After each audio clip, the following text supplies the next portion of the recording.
Biye jumadon ye Octobre kalo tile 10 san 2025 Bamakɔ Université Dabalou filɛlibaga a y'aw bisimila an ka kunnafoni sɛbɛnniw kɛnɛ kan. Kunnafoni daminɛna an ka jamana ɲɛmaaw ye kalansen dɔ sama ka bɔ an ka duguma kalansow la. Kilasi 9nan ni o ye 9e ye. A kalansen bɛ tali kɛ min kan o de ye nanzaraw ka murutili san ni o ye san 1789. U ko nin kalansen kana kalan an ka kilasi 9nan bɛɛ kɔnɔ bilen ni o ye 9e ye ka d'a kan kun t'a a la a nafa fosi tɛ an ka jamana kɔnɔ. An ka minisiri min ɲɛsinnen don duguma kalanko ma ni o ye Amadu Sisabane ye k'a b'a ɲini CAP ɲɛmaaw bɛɛ fɛ u ka nin ko in ta ba la. Halisa an bɛ to ni Mali kunnafoniyaw ye. DGCC ye cakɛda ye min ka baaraw ɲɛsinnen don an ka jago ani da dumunifɛnw lakɔlɔsili ma. U ye wulikajɔ daminɛ kunun alamisa Octobre kalo tile 9 san 2025 an ka Bamakɔ faba kɔnɔ ka fara marabolo kɔnɔ. Wulikajɔ in kun ye min ye ka taga sɛgɛsɛgɛliw kɛ taji sɔngɔko kan, taji feereyɔrɔw la ni dɔ tɛ ka fara a musakaw kan ani ka maralenw kisɛw hakɛw dɔn. Nin waleya in bɛ ka kɛ an ka marabolo bɛɛ lajɛlen kɔnɔ ani Bamakɔ faba kɔnɔ ka jateminɛw fana kɛ minnu b'a yuruku feerew la ka dansigi o la. Kunungo alamisa don Octobre kalo tile 9 san 2025 Place d'Armes na kɛnɛba dɔ sigira yen nɔ min ɲɛmaya tun bɛ an ka furancɛrɔ fanga ɲɛmaa bolo Général d'Armée Assimi Goïta.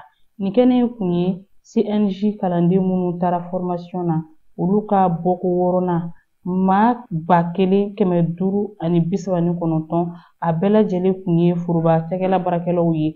Muso 521 b'u cɛ la. U ka nin formation in kun bɛ tali kɛ sɔrɔsiya kalan na, fasoden ɲumanya, cɛbɛn maaw ni ɲɔgɔn cɛ, jamanadenw kalasira, faso yɛrɛ dɔnni o n'a ɲɔgɔn caman. Nin formation in taara kɛ Bafo kabi février kalo tile 25 san 2025. U ye kalo 6 de k'a la. A kunba yɛrɛ ye jugu mana bɔ jamana yɔrɔ o yɔrɔ u ka wuli ka u kunbɛn. Kunungo alamisa Octobre kalo tile 9 san 2025 École de maintien de la paix Alioune Blondin Beye ACI 2000 kɔnɔ lajɛba dɔ sigira yen nɔ min bɛ tali kɛ bɛn ni keleya o jɔnjɔn dili la Mali kɔnɔ. Kɛnɛ in labɛnna an ka minisiriso fɛ min ɲɛsinnen don bɛn ni keleya ani cɛbɛn jamanadenw ni ɲɔgɔn cɛ. Nin kɛnɛ in bɛ taamasiyɛn ɲuman di ani ka hakili sigi kofɔ ka d'a kan ko sigikafɔ ye damu ye an ka jamana kɔnɔ. Nin waleya in donna dɔgɔkun kelen bɛn ni keleya kofɔli la an ka jamana kɔnɔ ni o ye Semaine nationale de la réconciliation ye ka kɛ ni a tako 4nan ye ɲina 2025 la. An ka gouvernement ɲɛmaa ni o ye Abdoulaye Mayiga ye ale bɛna taa taama kɛ ka taa Tɔnbɔkutukaw fɛ yen alamisa don Octobre kalo tile 16 san 2025. An bɛ don min na i ko bi Tɔnbɔkutukaw kɛlen don ka labɛn bɛɛ lajɛlen sabati k'a kɔnɔ. An bɛna an ka kunnafoniyaw kun cɛ ni kɔkan kibaruyaw ye. Octobre kalo tile 9 Bruxelles-kaw fɛ yen diɲɛ lajɛba dɔ sigira yen nɔ min bɛ tali kɛ farafinna ka yiriwali kun kan.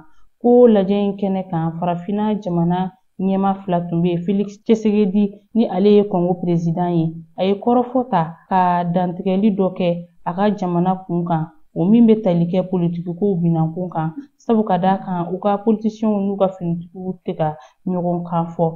O cɛbɛn bɛ se ka sabati cogo min na ko o y'ale haminako ye. Ni ne bɛ dan sigi bi an ka kunnafoni sentelimaw na aw ni ce aw ka ɲamadali ani aw ka kulomajɔw la aw k'an bɛn don n'a nataw la.